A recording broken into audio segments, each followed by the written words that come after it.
296 ቀን ሆኖናል። መስከረም 1 ዘፍጥረት 1 ብለን የእግዚአብሔርን ቃል ማንበብና ማጥናት ከጀመርን እስከ ጳጉሜ 22 ነው እየተጓዘን ያለነው። ዛሬ የምናነበው ደግሞ የማርቆስ ወንጌል ከምዕራፍ 8 እስከ 10 ድረስ ያለውን ነው። አብረን እናንበብ። በጌታ በኢየሱስ ስም አነባለሁ። ማርቆስ ምዕራፍ 8። በዚያ ወራት ደግሞ ብዙ ሕዝብ ነበረ፣ የሚበሉትም ስለሌላቸው ደቀ መዛሙርቱን ጠርቶ ሕዝቡ ከኔ ጋር እስካሁን 3 ቀን ውለዋልና የሚበሉት ስለሌላቸው አዝንላቸዋለሁ። ከእነርሱም አንዳንዶቹ ከሩቅ መጥተዋልና ጦማቸውን ወደ ቤታቸው ባሰናበታቸው በመንገድ ይዝላሉ አላቸው። ደቀ መዛሙርቱም በዚህ በምድረ በዳ እንጀራ ከየት አግኝቶ ሰው እነዚህን ማጥገብ ይችላል ብለው መለሱለት። እርሱም ስንት እንጀራ አላችሁ ብሎ ጠየቃቸው። እነርሱም 7 አሉት። ሕዝቡም በምድር ላይ እንዲቀመጡ አዘዘ። 7ቱንም እንጀራ ይዞ አመሰገነ፣ ቆርሶም እንዲያቀርቡላቸው ለደቀ መዛሙርት ሰጠ። ለሕዝቡም አቀረቡ። ጥቂትም ትንሽ አሳ ነበራቸው፣ ባረከውም። ይህንንም ደግሞ እንዲያቀርቡላቸው አዘዘ። በሉም ጠገቡም። የተረፈውንም ቁርስራሽ 7 ቅርጫት አነሱ። የበሉትም 4000 ያህል ነበሩ። አሰናበታቸውም። ወዲያውም ከደቀ መዛሙርቱ ጋር ወደ ታንኳይቱ ገብቶ ወደ ዳልማኑታ አገር መጣ። ፈሪሳውያንም ወጡና ሊፈትኑት ከሰማይ ምልክት ከእርሱ ፈልገው ከእርሱ ጋር ይከራከሩ ጀመር። በመንፈሱም እጅግ ቃተተና ይህ ትውልድ ስለምን ምልክት ይፈልጋል? እውነት እላችኋለሁ ለዚህ ትውልድ ምልክት አይሰጠውም። ትቷቸውም እንደገና ወደ ታንኳይቱ ገብቶ ወደ ማዶ ሄደ። እንጀራ መያዝንም ረሱ። ለእነርሱም ከአንድ እንጀራ በቀር በታንኳይቱ አልነበራቸውም። እርሱም ተጠንቀቁ፣ ከፈሪሳውያንና ከሄሮድስ እርሾ ተጠበቁ ብሎ አዘዛቸው። እርስ በርሳቸውም እንጀራ ስለሌለን ይሆናል ብለው ተነጋገሩ። ኢየሱስም አውቆ እንዲህ አላቸው፣ እንጀራ ስለሌላችሁ ስለምን ትነጋገራላችሁ? ግን አልተመለከታችሁምን? አላስተዋላችሁምን? ልባችሁስ ደንዝዟልን? ዓይን ሳላችሁ አታዩምን? ጆሮስ ሳላችሁ አትሰሙምን? ትዝስ አይላችሁምን? 5ቱን እንጀራ ለ5000 በቆረስኩ ጊዜ ቁርስራሹን የሞላ ስንት መሶብ አነሳችሁ? እነሱም 12 አሉት። 7ቱን እንጀራ ስለ 4000 በቆረስኩ ጊዜ ቁርስራሹን የሞላ ስንት ቅርጫት አነሳችሁ? እነሱም 7 አሉት። ገና አላስተዋላችሁምን አላቸው። ወደ ቤተ ሳይዳም መጡ። እውሩንም አመጡለት፣ እንዲዳስሰውም ለመኑት። እውሩንም እጁን ይዞ ከመንደር ውጭ አወጣው። በዓይኑም ተፍቶበት እጁን ጭኖበት አንዳች ታያለህን ብሎ ጠየቀው። አሻቀበውም፣ ሰዎች እንደ ዛፍ ሲመላለሱ አያለሁ አለ። ከዚህም በኋላ ደግሞ እጁን በዓይኑ ላይ ጫነበት። አጥርቶም አየ፣ ዳነም። ከሩቅም ሳይቀር ሁሉን ተመለከተ። ወደ ቤቱም ሰደደውና ወደ መንደሩ አትግባ፣ በመንደሩም ለማንም አትናገር አለው። ኢየሱስና ደቀ መዛሙርቱን በፊልጶስ ቂሳሪያ ወዳሉ መንደሮች ወጡ። በመንገድም ሰዎች እኔ ማን እንደሆንኩ ይላሉ ብሎ ደቀ መዛሙርቱን ጠየቃቸው። እነርሱም መጥምቁ ዮሐንስ፣ ሌሎችም ኤልያስ፣ ሌሎችም ከነቢያት አንዱ ብለው ነገሩት። እናንተስ እኔ ማን እንደሆንኩ ትላላችሁ ብሎ ጠየቃቸው። ጴጥሮስም አንተ ክርስቶስ ነህ ብሎ መለሰለት። ስለ እርሱም ለማንም እንዳይናገሩ አዘዛቸው። የሰው ልጅ ብዙ መከራ ሊቀበል ከሽማግሌዎችና ከካህናት አለቆች ከጻፎችም ሊጣል ሊገደልም ከ3 ቀን በኋላም ሊነሳ እንዲገባው ያስተምራቸው ጀመረ። ቃሉንም ገልጦ ይናገር ነበር። ጴጥሮስም ወደሱ ወስዶ ይገስጸው ጀመረ። እርሱ ግን ዘወር አለ። ደቀ መዛሙርቱንም አይቶ ጴጥሮስን ገሰጸውና ወደ ኋላ ይሂድ፣ አንተ ሰይጣን የሰውን እንጂ እግዚአብሔርን ነገር አታሰብምና አለው። ሕዝቡንም ከደቀ መዛሙርቱ ጋር ጠርቶ እንዲህ አላቸው፣ በኋላዬ ሊመጣ የሚወድ ቢኖር ራሱን ይካድ፣ መስቀሉንም ተሸክሞ ይከተለኝ። ነፍሱን ሊያድን የሚወድ ሁሉ ያጠፋታልና፣ ስለ እኔና ስለ ወንጌል ነፍሱን የሚያጠፋ ሁሉ ግን ያድናታል። ሰው ዓለምን ሁሉ ቢያተርፍ ነፍሱን ቢያጎድል ምን ይጠቅመዋል? ሰውስ ስለ ነፍሱ ቤዛ ምን ይሰጣል? በዚህም በዘማዊና በኃጢአተኛ ትውልድ መካከል በእኔና በቃሌ የሚያፍር ሁሉ የሰው ልጅ ደግሞ በአባቱ ክብር ከቅዱሳን መላእክት ጋር በመጣ ጊዜ በእርሱ ያፍርበታል። የማርቆስ ወንጌል ምዕራፍ 9። እውነት እላችኋለሁ በዚህ ከቆሙት ሰዎች የእግዚአብሔርን መንግስት በኃይል ስትመጣ እስኪያዩ ድረስ ሞትን የማይቀምሱ አንዳንዶች አሉ አላቸው። ከ6 ቀን በኋላም ኢየሱስ ጴጥሮስንና ያዕቆብን ዮሐንስንም ይዞ ወደ ረጅም ተራራ ብቻቸውን አወጣቸው። በፊታቸውም ተለወጠ፣ ልብሱም አንጸባረቀ። አጣቢም በምድር ላይ እንደዛ ሊያነጣው እስከማይችል በጣም ነጭ ሆነ። ኤልያስና ሙሴም ታዩአቸው፣ ከኢየሱስም ጋር ይነጋገሩ ነበረ። ጴጥሮስም መልሶ ኢየሱስን መምህር ሆይ በዚህ መሆን ለእኛ መልካም ነውና አንድ ለአንተ አንድም ለሙሴ አንድም ለኤልያስ 3 ዳሶች እንስራ አለው። እጅግ ስለፈሩ የሚለውን አያውቅም ነበረ። ደመናም መጥቶ ጋረዳቸው። ከደመናውም የምወደው ልጄ ይህ ነው እርሱን ስሙት የሚል ድምፅ መጣ። ድንገትም ዞረው ሲመለከቱ ከእነርሱ ጋር ከኢየሱስ ብቻ በቀር ማንንም አላዩም። ከተራራውም ሲወርዱ የሰው ልጅ ከሙታን እስኪነሳ ድረስ ያዩትን ለማንም እንዳይነግሩ አዘዛቸው። ቃሉንም ይዘው ከሙታን መነሳት ምንድን ነው እያሉ እርስ በርሳቸው ተጠያየቁ። እነርሱም ኤልያስ አስቀድሞ ሊመጣ እንዲገባው ጻፎች ስለምን ይላሉ ብለው ጠየቁት። እርሱም መልሶ ኤልያስማ አስቀድሞ ይመጣል፣ ሁሉንም ያቀናናል፣ ስለ ሰው ልጅም እንዴት ተብሎ ተጽፏል?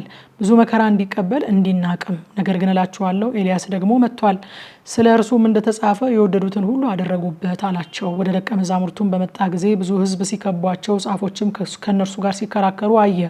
ወዲያውም ሕዝቡ ሁሉ ባዩት ጊዜ ደነገጡ። ወደ እርሱም ሮጠው እጅ ነሱት። ጻፎችንም ስለምን ከእነርሱ ጋር ትከራከራላችሁ ብሎ ጠየቃቸው። ከሕዝቡም አንዱ መልሶ መምህር ሆይ ዲዳ መንፈስ ያደረበትን ልጄን ወደ አንተ አምጥቻለሁ። በያዘውም ስፍራ ሁሉ ይጥለዋል፣ አረፋም ይደፍቃል፣ ጥርሱንም ያፋጫል፣ ይደርቃልም። እንዲያወጡለት ለደቀ መዛሙርትህ ነገርኳቸው፣ አልቻሉምም አለው።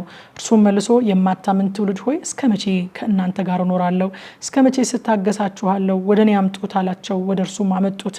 እርሱንም ባየ ጊዜ ያ መንፈስ ወዲያው አንፈራገጠው፣ ወደ ምድርም ወድቆ አረፋ እየደፈቀ ተንፈራፈረ። አባቱንም ይህ ከያዘው ስንት ዘመን ነው ብሎ ጠየቀው። እርሱም ከሕፃንነቱ ጀምሮ ነው፣ ብዙ ጊዜም ሊያጠፋው ወደ እሳትም ወደ ውሃም ጣለው። ቢቻልህ ግን እዘንልን እርዳንም አለው።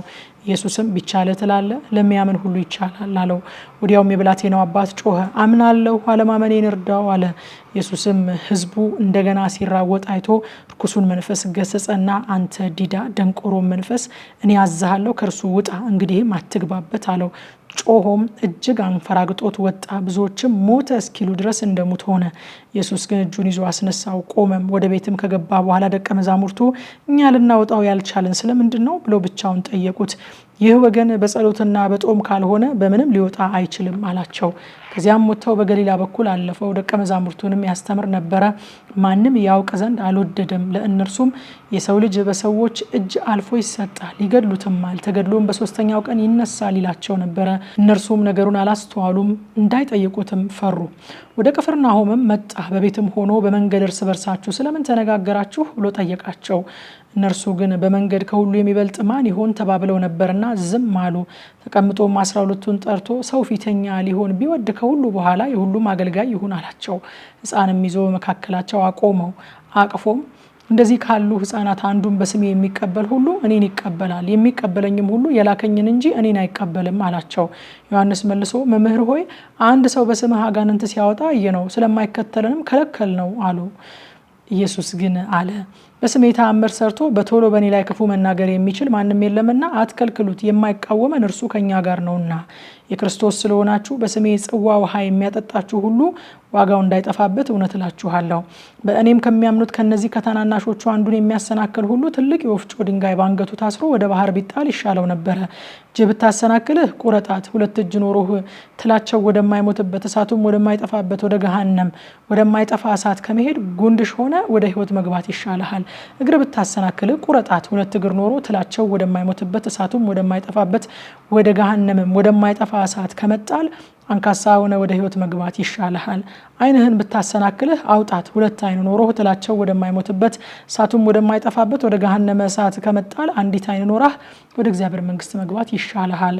ሰው ሁሉ ከእሳት ይቀመማልና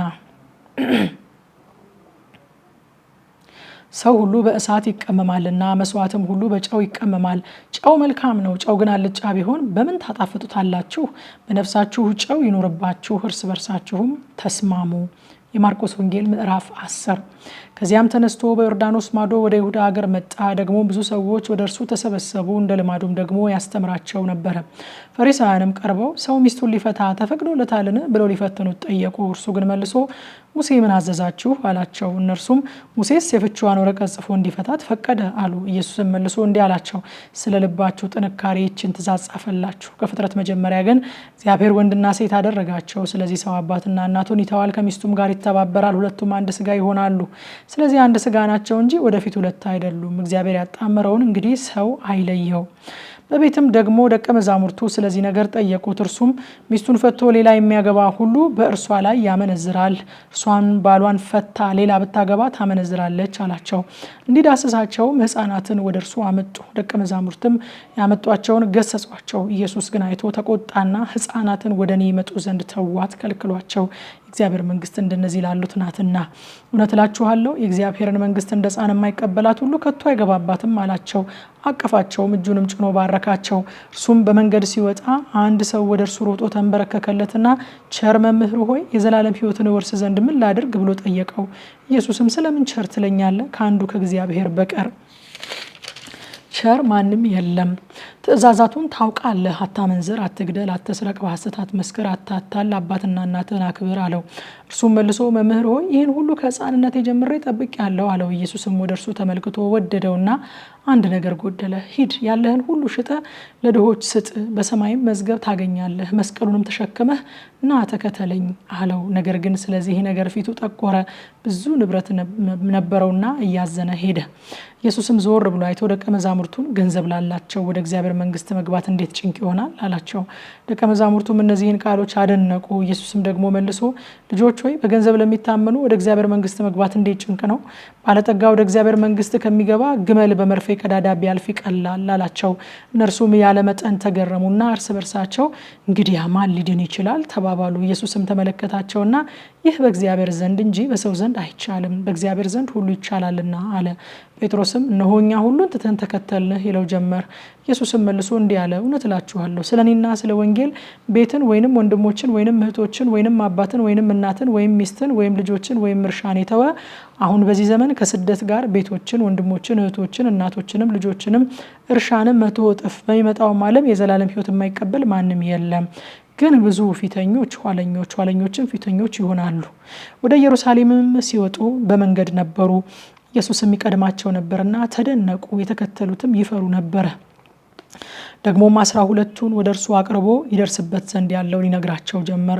እነሆ ወደ ኢየሩሳሌም እንወጣለን፣ የሰው ልጅም ለካህናት አለቆችና ለጻፎች አልፎ ይሰጣል፣ የሞት ፍርድም ይፈርዱበታል፣ ለአሕዛብም አሳልፈው ይሰጡታል፣ ይዘብቱበትማል፣ ይተፉበትማል፣ ይገርፉትማል፣ ይገድሉትማል፣ በሶስተኛውም ቀን ይነሳል አላቸው። የዘብዴዎስ ልጅ ያዕቆብና ዮሐንስም ወደ እርሱ ቀርበው መምህር ሆይ የምንለምንን ሁሉ እንድታደርግልን እንወዳለን አሉት። እርሱም ምን ላደርግላችሁ ትወዳላችሁ አላቸው። እነሱም በክብር ጊዜ አንዳችን በቀኝ አንዳችንን በግራ መቀመጥን ስጠን አሉት። ኢየሱስ ግን የምትለምኑትን አታውቁም፣ እኔ የምጠጣውን ጽዋ ልትጠጡ እኔ የምጠመቀውን ጥምቀት ልትጠመቁ ትችላላችሁን አላቸው። እነርሱም እንችላለን አሉት። ኢየሱስም እኔ የምጠጣውን ጽዋ ትጠጣላችሁ፣ እኔ የምጠመቀውን ጥምቀት ትጠመቃላችሁ፣ በቀኝና በግራ መቀመጥ ግን ለተዘጋጀላቸው ነው እንጂ እኔ የምሰጥ አይደለሁም አላቸው። 10ሩም ሰምተው በያዕቆብና በዮሐንስ ይቆጡ ጀመር። ኢየሱስም ወደ እርሱ ጠርቶ እንዲህ አላቸው፣ የአሕዛብ አለቆች ተብሎ የምታስቡት እንዲገዟቸው ታላላቆቻቸውን በላያቸው እንዲሰለጥኑ ታውቃላችሁ። እናንተስ እንዲህ አይደለም። ነገር ግን ማንም ከእናንተ ታላቅ ሊሆን የሚወድ የእናንተ አገልጋይ ይሁን፣ ከእናንተ ማንም ፊተኛ ሊሆን የሚወድ የሁሉ ባሪያ ይሁን። እንዲሁ የሰው ልጅም ሊያገለግልና ነፍሱን ለብዙዎች ቤዛ ሊሰጥ እንጂ እንዲያገለግሉት አልመጣም። ወደ ኢያሪኮም መጡ። ከደቀ መዛሙርቱም ከብዙ ሕዝብ ጋር ከኢያሪኮ ሲወጣ የጤሜዎስ ልጅ እውሩ በርጤሜዎስ እየለመነ በመንገድ ዳር ተቀምጦ ነበረ። የናዝሬቱ ኢየሱስ እንደሆነ በሰማ ጊዜ የዳዊት ልጅ ኢየሱስ ሆይ ማረኝ እያለ ይጮህ ነበረ። ብዙዎችም ዝም እንዲል ገሰጹት። እርሱ ግን የዳዊት ልጅ ሆይ ማረኝ እያለ አብዝቶ ጮኸ። ኢየሱስም ቆመና ጥሩት አለ። እውሩንም አይዞ ተነሳ፣ ይጠራሃል ብለው ጠሩት። እርሱም እየዘለለ ተነሳና ልብሱን ጥሎ ወደ ኢየሱስ መጣ። ኢየሱስም መልሶ ምን ላደርግልህ ትወዳለህ አለው። እውሩም መምህር ሆይ አይ ዘንድ አለው። ኢየሱስም ሂድ እምነትህ አድኖሃል አለው። ወዲያውም አየ፣ በመንገድም ተከተለው ይላል።